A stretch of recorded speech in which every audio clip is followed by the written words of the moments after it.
5:07 sa buntag. Samtang bata nga bag-ong gipanganak nakit-an nga gisulod sa paper bag.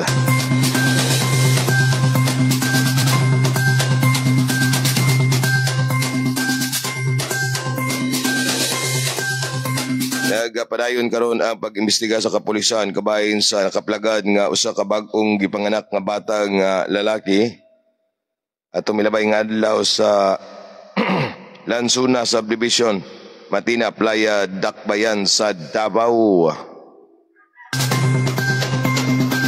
Subay sa report sa mga otoridad, nakitaan sa mga residente ang bata ang gisulod sa paper bag nga aduna pay pusod. Samtang adunay gibilin usab nga sulat nga nagaawag sa mga nakita sa bata nga timanon kini og panggaon. Katag usab og pangalan ang wala masayre nga ginikanan nga ang pangalan sa bata mao si Brian Drake og nihangyo pa kini nga dili pulihan ang maong pangalan. Gisaysay usab sa nagbilin sa bata ang ila sumala pa kining gibilin tungod dili sila makahimo sa pagpadako og pag-atiman. Sa inapos nga mensahe, mangayo kini og pasaylo sa pagpasa sa responsibilidad ngadto sa laing tao. Sa karon ang bata ang ana-ana sa pag-atiman sa hingtungdan nga ahensya sa kagamhanan.